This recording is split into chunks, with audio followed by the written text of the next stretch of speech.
Vamos a seguir la última parte. Vamos a hacerlo lo más rápido posible para que haya tiempo para hacer alguna pregunta. Es sobre seguridad y sobre su utilización en pacientes con artritis juvenil. Van a ser estos tres tipos de agenda. Vamos a hablar primero, metotrexate, sobre la inmunogenicidad de los fármacos biológicos. Este es el único de los ACRs patrios que hemos seleccionado y son del grupo, como verán, del grupo de La Paz, de Alejandro Balsa y colaboradores.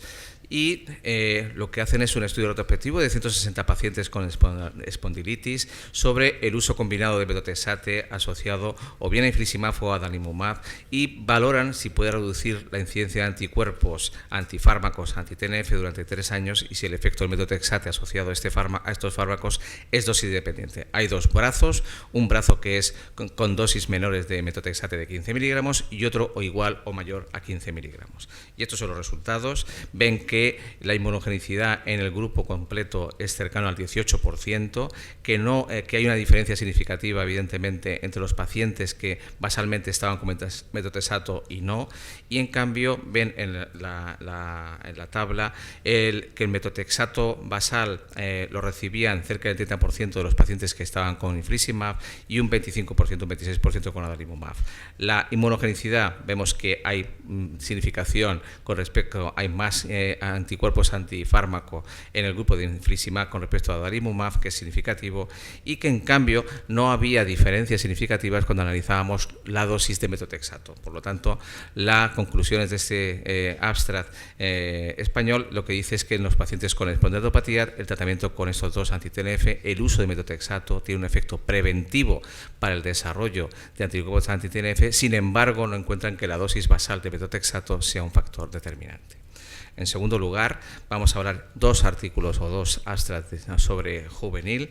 El primero trata de las medidas que utilizan los padres para contrarrestar los efectos secundarios habitualmente digestivos de los niños que toman metotrexato por vía oral.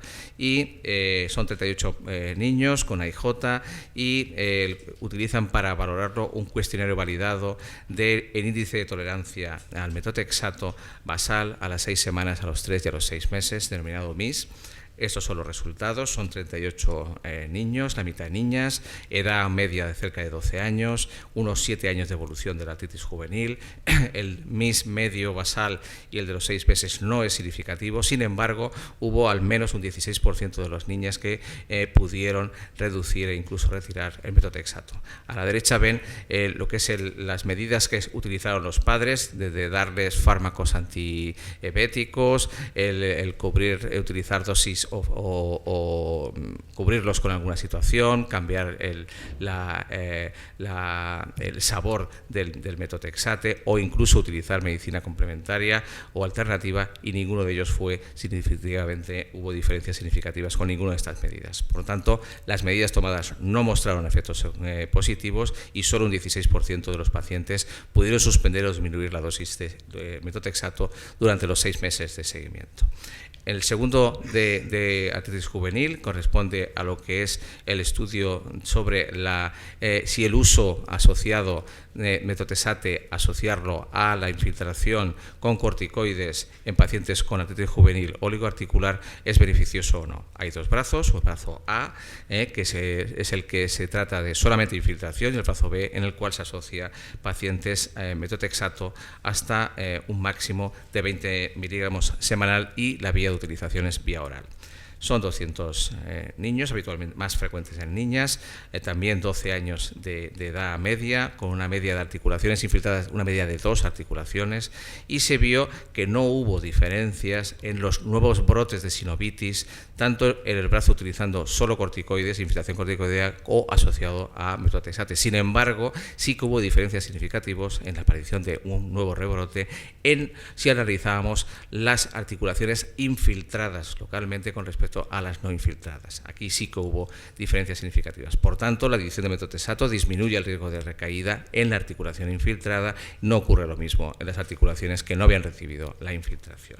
Y por último, un apartado de seguridad en el cual se valoró en este estudio la reaparición de pacientes que habían sufrido un cáncer de piel no melanoma, la capacidad para poder, la frecuencia de que ocurriera un segundo cáncer de piel no melanoma en pacientes, tanto tomando metotrexate o vieron la posibilidad también en los pacientes que tomaban ciertos tratamientos biológicos, como quedan reflejados aquí. Y se utilizó como grupo comparador pacientes en tratamiento con hidroxicloroquina o con sulfasalacina.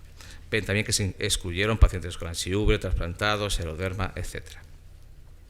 De casi 6.000 pacientes que tuvieron un cáncer de piel no melanoma, el 14% tuvieron una recurrencia de este tipo de piel. Los factores que vieron que aumentaban el riesgo era fundamentalmente la queratosis actínica basal, el tratamiento actual con metotrexate y la duración del mismo. Y factores que no detectaron que aumentaba el riesgo fue el uso de fármacos biológicos como los anti-TNF y la abatacept o incluso el rituximab, que no aumentó el riesgo.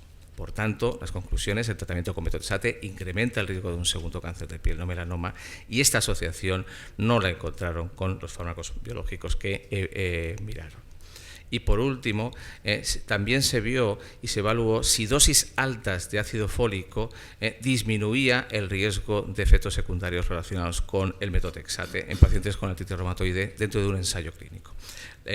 Sabemos que hay evidencia de que, y lo utilizamos por ello, porque disminuye la toxicidad, y evaluaron si 30 miligramos de ácido fólico frente a 10 miligramos semanales reducía la toxicidad utilizando dosis de hasta 25 miligramos de metotrexato. Son 100 pacientes, una edad media de 44 años, una evolución de la enfermedad de cerca de 5 años y con escalada rápida de metotrexate hasta 25, y no hubo diferencias entre los dos grupos. Por tanto, no se detectaron diferencias sobre toxicidad o eficacia de metotrexato a dosis altas de ácido fólico, incluso cuando se iniciaba con dosis altas el mismo. Muchas gracias.